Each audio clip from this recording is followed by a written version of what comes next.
Olá, amigos. Olá, amigas. Estamos iniciando o nosso Economia e Desenvolvimento desta semana. Estamos chegando no final do mês de maio, o 5º mês do ano, e entramos agora em junho, na semana que vem, já no último mês do primeiro semestre de 2021. O tempo está voando aí, né?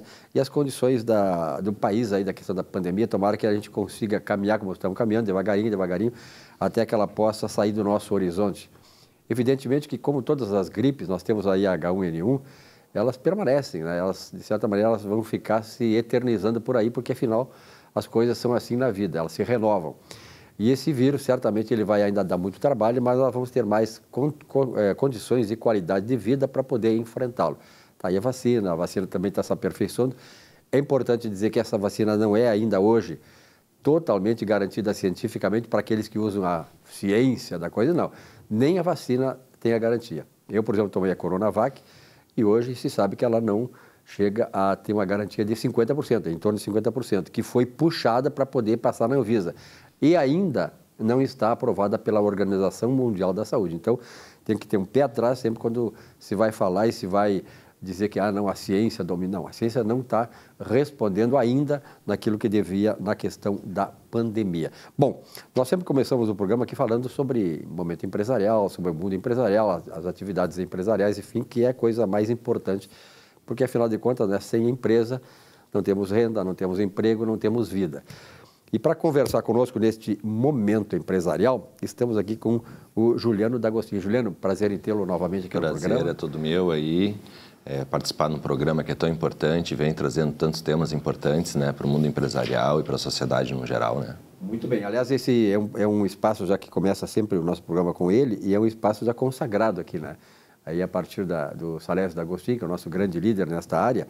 Mas, Juliano, esta pandemia trouxe à baila assim, uma série de questões, por exemplo, obrigações, responsabilidades na área empresarial, na área individual, na área das pessoas, enfim.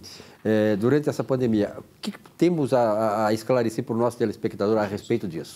Abordando a questão das obrigações e da responsabilidade durante a pandemia, a gente tem dois aspectos importantes a explicar para o telespectador, que é o referente à mora da obrigação, a mora, que é o descumprimento culposo da obrigação, e a revisão das obrigações durante esse período.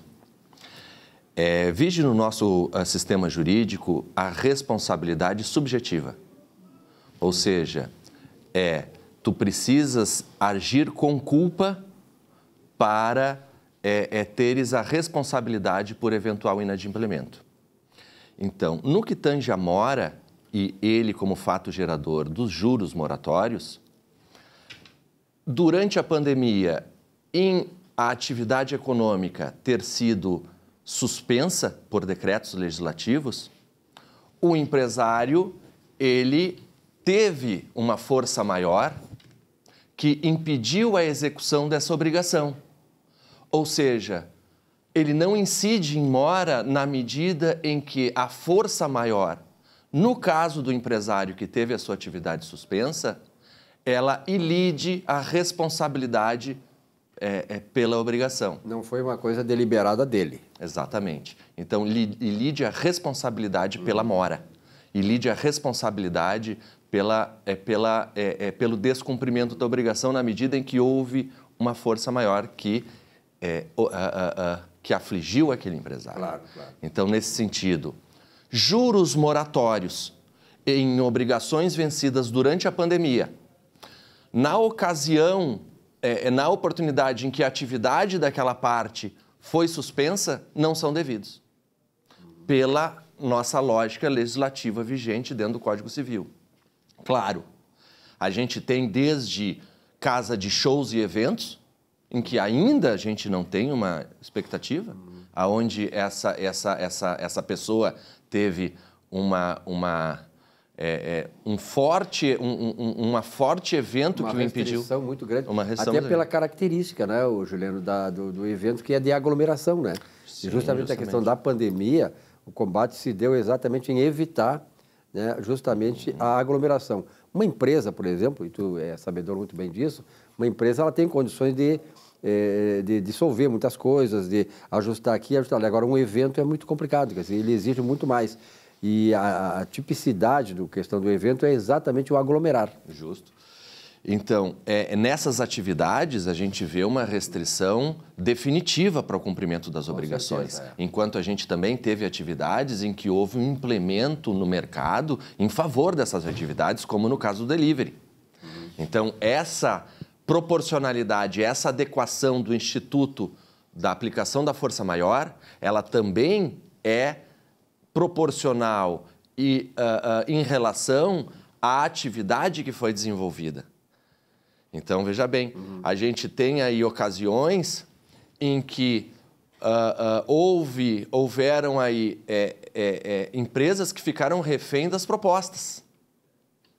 E desconhecendo os institutos jurídicos, acabaram aceitando reduções de juros como se fosse uma vantagem muito grande. No entanto, em sendo judicializada essa situação, seria aplicado a norma e não haveria aplicação de juros.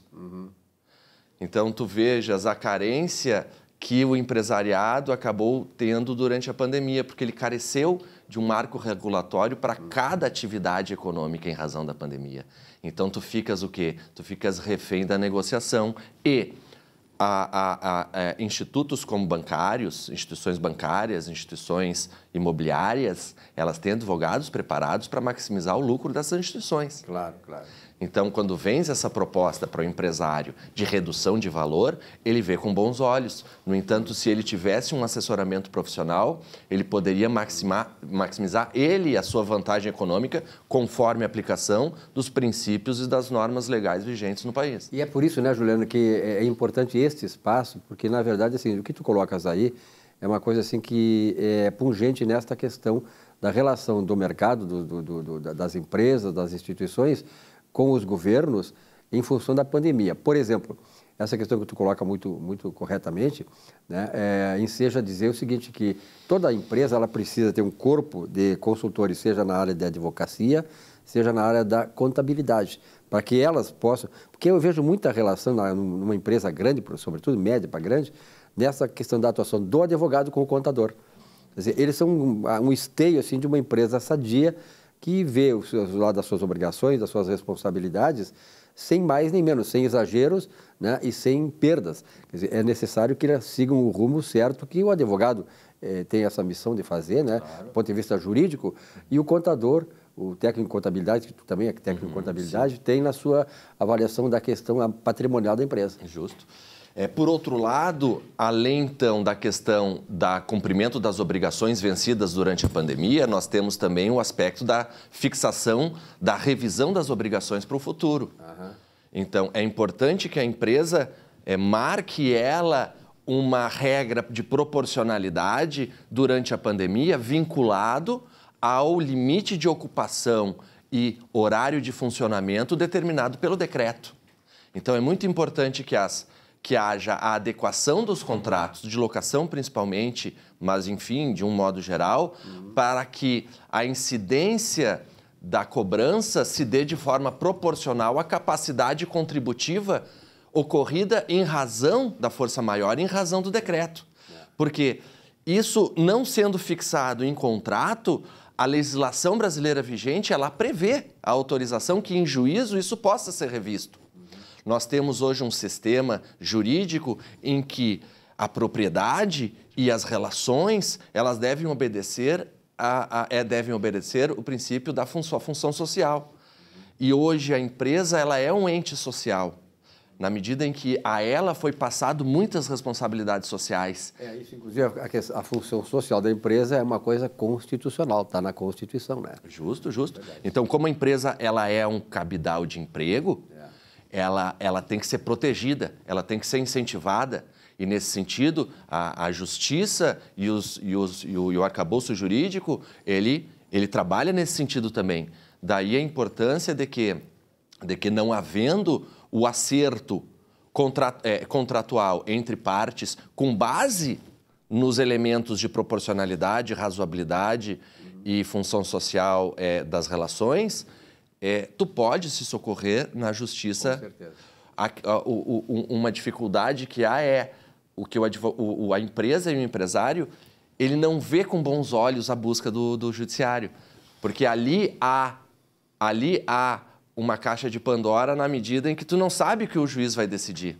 Então, esse medo esse receio é um entrave para a aplicação dessa justiça contratual. No entanto, não havendo aplicação na negociação, a aplicação dos princípios legais vigentes, é importante que ele busque busque no juiz, busque na justiça, na jurisdição, um mecanismo para obrigar os contratantes a adequarem as cláusulas e as obrigações e as responsabilidades proporcionalmente às restrições que eles tiveram. Agora, é importante assinalar que, fazendo-se um acordo durante a pandemia, se ele não foi favorável para ti, tu fizesse durante o período de restrição, ou seja, tu estava ciente da tua condição fragilizada e mesmo assim tu assumiu aquelas obrigações. Perfeito. Então, há que se ter esse cuidado também. Daí a importância de buscar um assessoramento profissional para resolver esses gargalos e essas relações mantidas durante esses períodos, que entendo que agora a gente vai cada vez mais ter essas medidas de restrição. Vai acabar nessa pandemia, vai vir outra, esses mecanismos de protocolo para restrição social em razão de pandemias tende a ser mais comum no mercado daqui para frente. Nós temos que conviver com isso. Juliano, muito obrigado pela tua presença aqui. Eu tenho a certeza que foi um esclarecimento pontual, mas, sobretudo, muito oportuno neste momento que estamos vivendo aí. Um grande abraço, até outro dia. Muito obrigado. Neste espaço, Momento Empresarial do nosso Economia e Desenvolvimento.